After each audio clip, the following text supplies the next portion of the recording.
Oh, what's going on, ladies and gents? Stinchbus here, bringing you guys today some more Star Wars Battlefront gun review, blaster review. Blaster. We don't have guns in Star Wars, we have blasters. We have blasters. Don't let anyone tell you different. That we have blasters. I'm gonna say gun review all throughout this video, so I'm already sorry. It's already in the title, so it's gun review, because most people probably search gun review. Moving on. Today we'll be talking about the EE-3 3-burst blaster. That is definitely one of the more popular blasters in the game, so I decided I'd cover it, you know. And every time I look at Star Wars blasters, I don't know if I get disappointed or just kind of shocked, because this game has... every blaster I come across is either 50 damage or like 2 damage. And this one here definitely falls in between a both. So let's move along here and look at the EE-3. Now, the EE-3, the standard EE-3, now I say standard because something special will come in a second here, so stick around, has, oh, first of all, the beautiful stats from Synthic are now on your screen, has a max damage of 21. So, we're already up to that start with like, the gun doesn't feel like it, but hey, it has a 21 max damage, it has a minimum damage of 12, so drop-off start of 10 meters and a drop-off end of 60 meters. So generally, it will be around this, you know, you really won't feel too much of an effect over time because the general kill range is within the same scope, almost.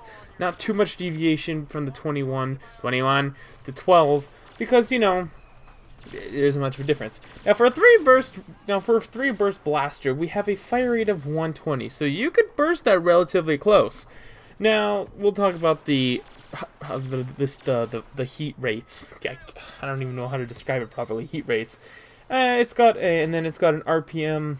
Oh no, that's already given off. That's really confusing how I listed there. Muzzle velocity of 500. I'm pretty sure at this point they all have muzzle velocity of 500. We have a heat per bullet of 0.05 heat, so I guess that's per laser. You get a heat round added to it. So since it's a 3-burst blaster, it builds up heat quite quickly. A heat drop of 1.0 seconds, and then it shots to overheat is 23 shots. So you get quite a bit of range there when looking at how many shots. So as long as you're accurate with this blaster, you're looking at a good range here. Now, recoil, I don't even think it really matters because this thing doesn't have any recoil. It's literally 0.1 for days, and then a multiplier of 1.0. Like, what is recoil in Star Wars Battlefront? Now, of course, with blasters, accuracy is important because long-range engagements are very, very, you know, it's almost primary in a way in Star Wars because most people will probably be playing Walker Assault. Now, for some of you that don't, this might not apply too much, but when using the EE-3, I definitely noticed a big deviation when allowing the gun to heat, when allowing the gun to, you know, if I was aiming at target longer ranges, I definitely noticed my lasers heading in who knows where to, wherever you could find it. I couldn't tell if they're going the dark side or, you know, the light side of the forest. It was just bad at that point. So I really suggest your trigger control when using the EE-3. So long-range engagements have always been kind of wonky in Star Wars. They just kind of work. It's hard to explain, but control and hopefully the enemy you're shooting at's pretty stupid or doesn't notice you're there. So I said earlier there's something a little special about this gun review. Well, we have Boba Fett. Yeah, that's right. We have the stats for Boba Fett's EE-3. And already looking at this, we have a complete giant change. It's like right in your face. It literally just screams, hey, you know, how you doing? I'm here. That's good. Boba Fett has a 30 max damage on his EE-3, which is amazing. And then we have a minimum damage of 25. So it was pretty much always a 4-shot kill. So that's 2 bursts essentially, which is fantastic, if I might add to that.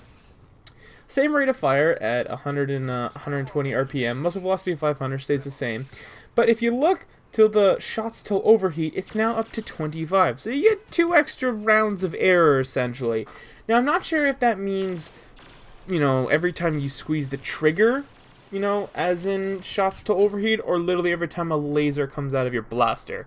They don't really specify, so take it as you will, but you do have a lot of range either way to necessarily make a mistake. Now I'm gonna go bank on the line of, you know, lasers coming out of your blaster, because there's no way you can pull the trigger 25 times and then it will eventually overheat. That's kind of ridiculous for a weapon with this kind of accuracy.